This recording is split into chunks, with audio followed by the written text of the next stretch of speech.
Hello everyone, welcome my YouTube channel. दोस्तों, अगर आप लोग कोई भी ऐसे एग्ज़ाम की तैयारी कर रहे हैं जिसमें यूपी जीके और कंप्यूटर से क्वेश्चन आपको देखने को मिलते हैं, तो ये वीडियो आपके लिए बहुत ज़्यादा इंपॉर्टेंट साबित होने वाली है। खासकर हमारा ये video UP triple S C homoeopathic pharmacist exam, PPO exam, AGTA exam, junior assistant exam के लिए बहुत ज़्यादा इंपॉर्टेंट साबित होगा। इसमें हम कंप्यूटर और यूपी जीके के मिक्स क्वेश्चन डिस्कस करेंगे। तो चलिए स्टार्ट करते हैं आज का वीडियो। दोस्तों, हमारा पहला क्वेश्चन है, accumulator is an integral component of. Accumulator एक समकालिक घटक है। तो आपसे इसमें पूछा गया एक्यूमुलेटर किसका एक कंपोनेंट यानी कि एक पार्ट होता है। तो किसका होता है? सीपीयू का। ऑप्शन नंबर इसमें हमारा एक करेक्ट हो जाएगा। सीपीयू यानी कि सेंट्रल प्रोसेसिंग यूनिट इसकी फुल फॉर्म होती है। तो इसके बारे में आप ध्यान रखेंगे। अगला क्वेश्चन है हमारा, what type of computers are known as big iron based on memory size and performance. मेमोरी आकार और प्रदर्शन के आधार पर किस प्रकार के कंप्यूटर को बिग आयरन के रूप में भी जाना जाता है? दोस्तों, किसे जाना जाता है? तो आप ध्यान रखेंगे, मेन फ्रेम कंप्यूटर को। ऑप्शन नंबर इसमें हमारा सी करेक्ट हो जाएगा। तो ये बहुत सारे कामों में लिया जाता है कि जैसे जनगणना है, उद्योग उपभोक्ता है, या किसी तरह के डाटा एंट्री करना है, तो उनके लिए बहुत ज़्यादा इसका यूज़ किया जाता है। तो इसी के थ्रू इसे क्या कहा जाता है? बिग आयरन के रूप में इसको जाना जाता है।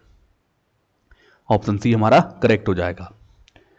अगला क्वेश्चन हमारा, the process of defining a problem in terms of few steps and then exploring each step further is known as. किसी समस्या को परिभाषित करने की प्रक्रिया कुछ चरणों की शर्तें हैं और फिर प्रत्येक चरण की खोज को आगे के रूप में जाना जाता है। तो किस रूप में जाना जाता है? तो किसी समस्या को परिभाषित करने की प्रक्रिया कुछ चरणों की शर्तें हैं और प्रत्येक चरण की खोज को आगे चरणवार शोधन के रूप में जाना जाता है, यानी कि step by refinement. Option number इसमें हमारा ए करेक्ट हो जाएगा। और कभी कभी इसे आप क्या कहते हैं? टॉप डाउन डिज़ाइन भी कहते हैं। क्या कहते हैं? Top down design. Top down design, तो इसके बारे में भी आप ध्यान रखेंगे। इस नाम से भी आपको एग्जाम में ये मिल सकता है। तो इसमें ऑप्शन हमारा ए करेक्ट हो जाएगा। दोस्तों, वीडियो को आगे बढ़ने से पहले आपको बता दूं, होम्योपैथिक फार्मेसिस्ट का एग्जाम आपका 2 फरवरी को होने वाला है। आप चाहें तो हमारी ये बुक को परचेज कर सकते हैं। आप इसे 5 से 6 दिन के अंदर भी पूरा पढ़ डालेंगे तो हो सकता है आपका सिलेक्शन हो जाए। काफ़ी अच्छी इसमें दे रखा है और अच्छी तरीके से इनके जो क्वेश्चन है 1100 MCQ और ये थ्योरी है जिसे आप आसानी से रिवाइज कर सकते हैं। तो आपको बहुत ज़्यादा हेल्प मिल सकती है। तो आप इसको हमारे एप्लीकेशन से परचेज कर सकते हैं। इसके अलावा कंप्यूटर की ई बुक भी है जो मात्र 51 रुपये की, आप इसको भी परचेज कर सकते हैं। और हमारा बैच चल रहा है। अगर बैच को आप 2x स्पीड से देखना चाह रहे हैं तो देख सकते हैं। इसके अलावा टेस्ट सीरीज जरूर ज्वाइन करें। इसकी 111 रुपये कॉस्ट है। एजीटी एग्ज़ाम के लिए, बीपीओ एग्ज़ाम के लिए भी टेस्ट सीरीज अवेलेबल है। तो चाहें तो आप इनको किसी को परचेस कर सकते हैं। अगला क्वेश्चन हमारा, the characteristic of a computer system capable of reasoning learning and problem solving term as. यानी कि एक कंप्यूटर सिस्टम की विशेषता है जो तर्क करने, सीखने और समस्या को हल करने में सक्षम है, उसे कहा जाता है।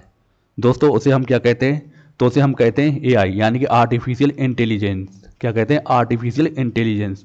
तो इसको आप ध्यान रखेंगे। ये किसी भी समस्या आए, प्रॉब्लम है, तो उसे तर्क करने और सीखने की समस्या को हल करने में सक्षम होती है। तो आप ये इसके बारे में ध्यान रखेंगे। इंपॉर्टेंट क्वेश्चन है, इस तरह के क्वेश्चन आपके एग्जाम में आ सकते हैं।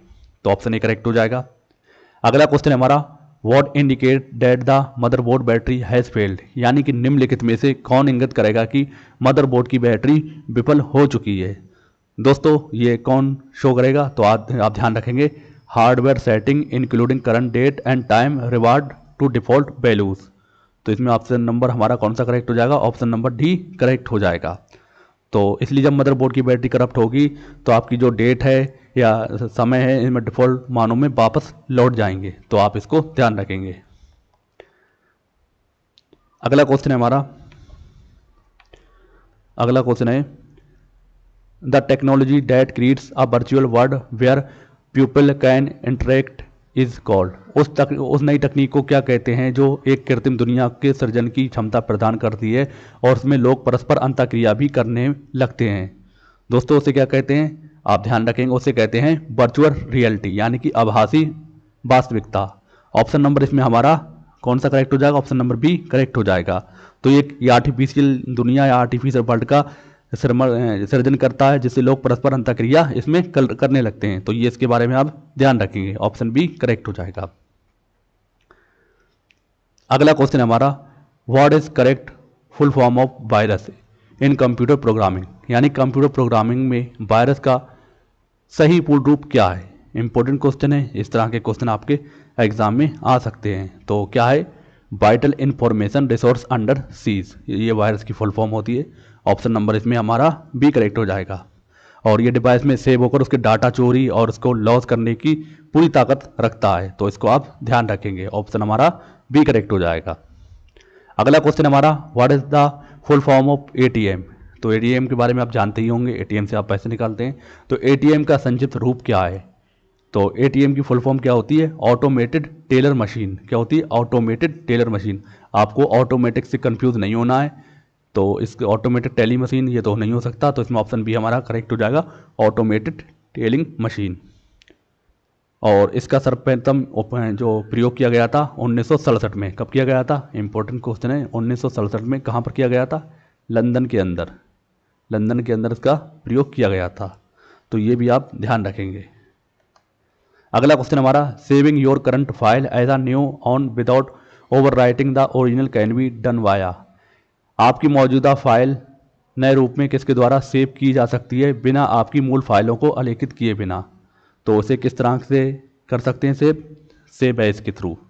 सेव एज के थ्रू, ऑप्शन नंबर इसमें हमारा सी करेक्ट हो जाएगा, सेव एज। अगला क्वेश्चन हमारा, in MS word you can display the find and replace dialog box pressing which of the following function की। वर्ड में आप निम्न में से किन फंक्शन की कुंजियों को दबाकर find and replace dialog box को प्रदर्शित कर सकते हैं। तो इसमें आपसे शॉर्टकट की के बारे में पूछा गया है, तो इसमें आप ध्यान रखेंगे F5। क्या, F5 दबाकर आप इसको कर सकते हैं। तो इसमें ऑप्शन नंबर हमारा ए करेक्ट हो जाएगा, F5। तो ये भी ध्यान रखें, या इसकी एक शॉर्टकट की और होती है Ctrl+F, इससे भी आप यहाँ पर पहुँच सकते हैं, तो आप इसे ध्यान रखेंगे। अगला क्वेश्चन हमारा, which among the following is not a tool for analysing spreadsheets, यानी कि स्प्रेडशीट्स के विश्लेषण के लिए निम्न में से कौन सा उपकरण नहीं है। तो कौन सा नहीं है आपको बताना है। तो इसमें नहीं है मेल मर्ज, तो ये किसका है, ये ईमेल के लिए यूज़ होता है, तो इसमें ऑप्शन नंबर हमारा ए करेक्ट हो जाएगा। अगला क्वेश्चन हमारा, what will be the result of MS Excel formula ceiling B1 10 for the sample worksheet where B1 45 बराबर 45। यदि सैम्पल वर्कशीट में MS एक्सेल सूत्र का सेलिंग B1 10 लागू किया जाए तो उसका परिणाम क्या होगा। तो इसका परिणाम क्या होगा आपको बताना है। तो इसका परिणाम क्या होगा, तो ये होगा 50। ऑप्शन नंबर इसमें हमारा ए करेक्ट हो जाएगा। अगला क्वेश्चन हमारा, what refer the unsolicited commercial emails that flood of the internet, का अर्थ उन अवांछित वाणिज्य ईमेल से है जिनकी इंटरनेट पर बाढ़ रहती है। तो आपको पता ही है, बहुत सारे आपकी मेल आईडी में स्पैम होते हैं जो अवांछित होते हैं, यानी कि अनसोलिकेटेड होते हैं, तो उन्हें क्या कहते हैं, स्पैम। ऑप्शन नंबर इसमें हमारा डी करेक्ट हो जाएगा। अगला क्वेश्चन हमारा, select the option from the following which inconsistent with the remaining 3, यानी कि निम्नलिखित में से उस विकल्प का चयन करें जो शेष तीनों से असंगत है। Windows, Unix, DOS, McAfee. तो विंडोज, यूनिक्स और डॉस आपको ऑपरेटिंग सिस्टम दिख रहे हैं, लेकिन मैकेफी ये अलग है। तो ये क्या है, ये आपकी एक एंटीवायरस कंपनी है जो VPN आदि सर्विस देती है, मतलब एंटीवायरस और VPN आदि की सर्विस देती है ये, और सॉफ्टवेयर कंपनी है, यानी आप ध्यान रखेंगे ये क्या है, कंपनी का नाम है। बाकी ये कौन है, ऑपरेटिंग सिस्टम। तो ऑप्शन डी हमारा करेक्ट हो जाएगा। अगला क्वेश्चन है हमारा, what does the CMOS stand for. CMOS का पूरा नाम क्या है। तो आपको बताना है CMOS का पूरा नाम क्या है। तो ये होता है कॉम्प्लीमेंट्री मेटल ऑक्साइड सेमीकंडक्टर। कौन सा, कॉम्प्लीमेंट्री मेटल ऑक्साइड सेमीकंडक्टर। तो इसमें ऑप्शन नंबर हमारा डी करेक्ट हो जाएगा। ये हमारे कंप्यूटर चिप में डेट और टाइम की सेटिंग के लिए यूज़ होता है इसका, तो आप इसको ध्यान रखेंगे, ऑप्शन डी करेक्ट हो जाएगा। दोस्तों अगला क्वेश्चन है हमारा UPGK से। तो डॉक्टर भीमराव अंबेडकर संग्रहालय एवं पुस्तकालय स्थित है। Where is the doctor Bhimrao Ambedkar museum and library located, तो कहाँ पर स्थित है आपको बताना है। तो ये है उत्तर प्रदेश के रामपुर डिस्ट्रिक्ट में। ऑप्शन नंबर इसमें हमारा ए करेक्ट हो जाएगा। इसकी स्थापना आप ध्यान रखेंगे, इसकी स्थापना कब हुई थी? 2004 में। ऑप्शन ए करेक्ट हो जाएगा। अगला क्वेश्चन हमारा, वर्ष 2011 की जनगणना के अनुसार उत्तर प्रदेश में महिला साक्षरता दर थी, तो what was the female literacy rate in Uttar Pradesh according to the 2011 census. तो आप ध्यान रखेंगे, जो उत्तर प्रदेश की जनगणना 2011 में की गई थी, तो उसमें जो कुल लिटरेसी रेट यानी कि साक्षरता दर कितनी थी? 67.7%। ये सबके लिए थी। इसमें मेल और फीमेल की अलग थी, यानी मेल की और फीमेल की अलग थी। मेल की अगर हम बात करें तो मेल की यानी पुरुषों की कितनी थी? तो 77.3%। कितनी थी? 77.3%। वहीं फीमेल या महिला की अगर हम बात करें तो कितनी थी? ये 57.2%। 57.2%। तो इसमें कौन सा ऑप्शन हमारा करेक्ट हो जाएगा? ऑप्शन ए हमारा करेक्ट हो जाएगा। टोटल थी 67.7% और जो पुरुषों की थी 77.3% और ये थी 57.2%। यानी आप इस तरीके से याद रखेंगे, 77 67 10 करते चले जाएंगे, इससे भी आपको ध्यान रहेगा। लेकिन नज़दीकी आंकड़े और नज़दीकी ऑप्शन आपको देखेंगे तो आप थोड़ा कंफ्यूज हो सकते हैं। बाकी आप 67.7, 77.3 और 57.2 से याद रख सकते हैं। तो ऑप्शन ए करेक्ट हो जाएगा। अगला क्वेश्चन हमारा, किशोरी बालिका योजना कितने दिनों के लिए विद्यालयों में उपस्थित होने पर लड़कियों को संतुलित आहार प्रदान करती है? यानी कि under the Kishori Balika Yojana girls are provided balanced meals if they miss school for how many days. तो कितने दिनों के लिए ये करती है? तो आपको ध्यान रखना है, ये करती है 300 दिनों के लिए। 300 दिनों पर विद्यार्थी में उपस्थित ना होने पर लड़कियों क्या देती है? संतुलित आहार प्रदान करती है। तो इसमें ऑप्शन डी हमारा करेक्ट हो जाएगा। जिसकी स्थापना की गई थी यानी शुरुआत की गई थी 21 फरवरी 2019 को। ये डेट आप ध्यान रख सकते हैं, हो सकता है एग्जाम में आपको देखने को इससे क्वेश्चन मिल जाए। अगला क्वेश्चन हमारा, आत्मनिर्भर यूपी रोजगार अभियान कब प्रारंभ किया गया? व्हेन वाज द आत्मनिर्भर यूपी रोजगार अभियान लॉन्च्ड? तो ये कब लॉन्च किया गया था? तो आप ध्यान रखेंगे 26 जून 2020 को। 26 जून 2020 को। ऑप्शन नंबर हमारा सी करेक्ट हो जाएगा। तो कोविड-19 के मौके पर उस टाइम ये स्टार्ट किया गया था और इसमें उत्तर प्रदेश के 31 जिलों को चिन्हित किया गया था। तो ये आप इसके बारे में ध्यान रखेंगे। अगला क्वेश्चन हमारा, नीचे दिए गए उगमों को कौन सा सुमेलित नहीं है? विच of the following pair is mismatch? तो इसमें आपको बताना है कौन सा मिसमैच है। तो लखनऊ छावनी परिषद है, कानपुर नगर निगम है, गाजियाबाद नगर पालिका परिषद है। तो ये आपका क्या है? गलत है। गाजियाबाद क्या है? नगर निगम। क्या है? नगर निगम। तो इसमें ऑप्शन हमारा सी करेक्ट हो जाएगा।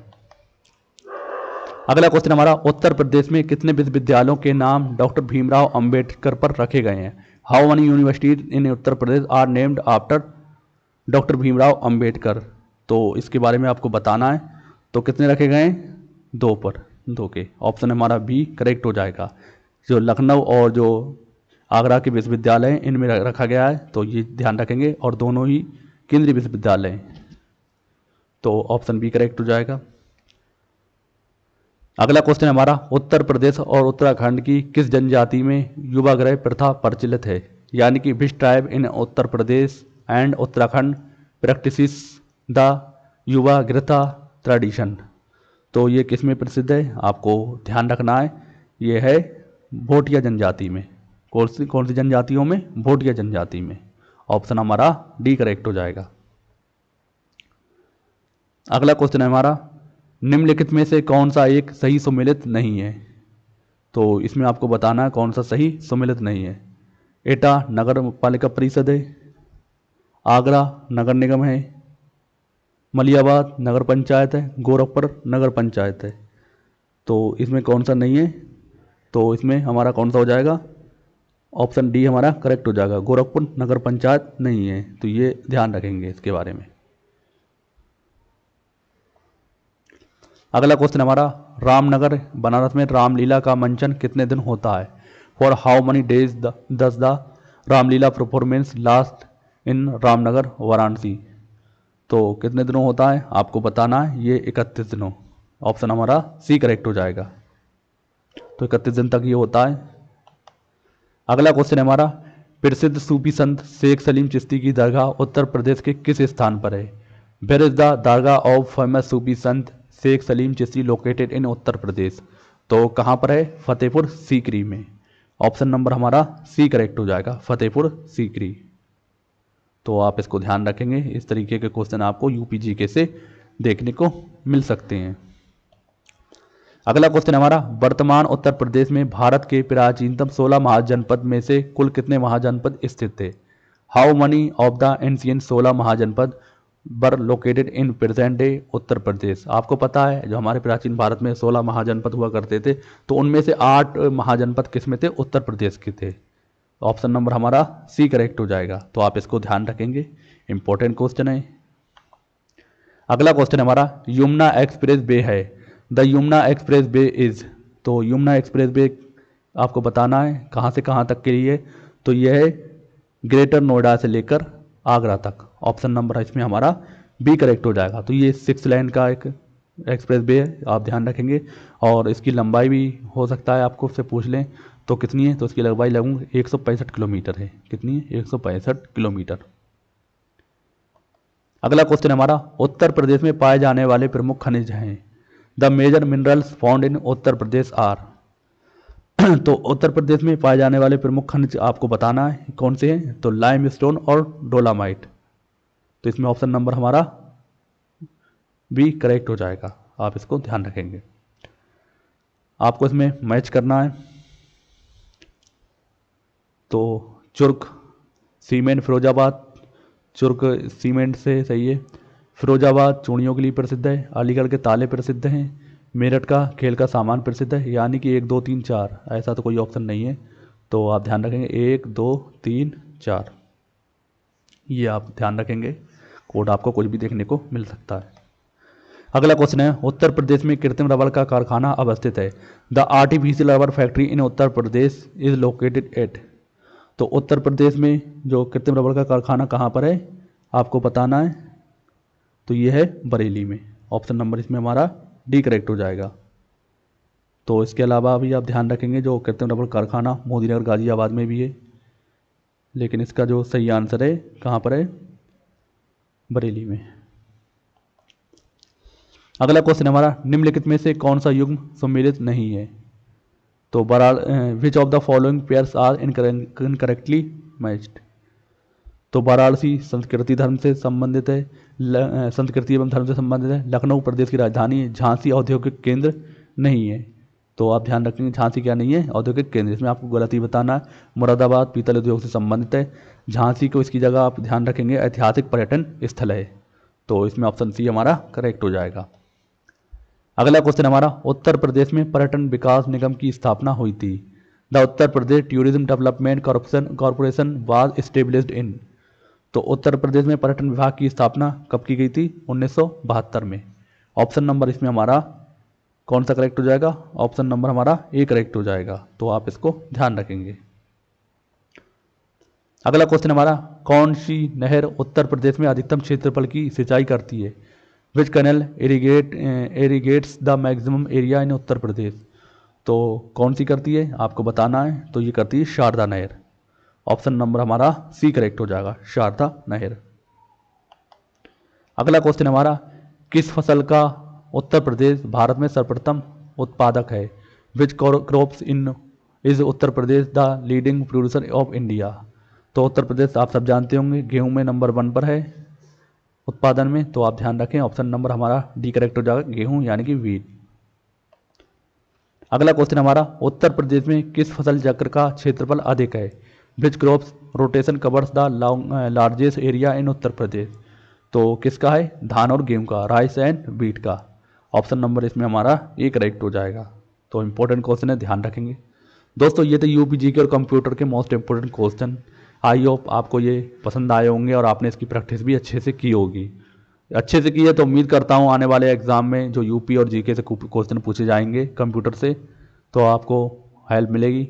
मेरी तबीयत थोड़ी सही नहीं है, इस वजह से थोड़ा सा बोलने में भी प्रॉब्लम हो रही है, इस वजह से आपके लिए वीडियो भी नहीं आ पा रहा है। तो अभी आपको इतने से काम चलाना है, बाकी जैसी तबीयत सही होती है आपके एग्ज़ाम से पहले और लेक्चर आपको कंप्यूटर और यूपी जीके के प्रोवाइड करा देंगे। तो मिलते हैं दोस्तों अगली वीडियो में, तब तक के लिए जय हिंद जय भारत।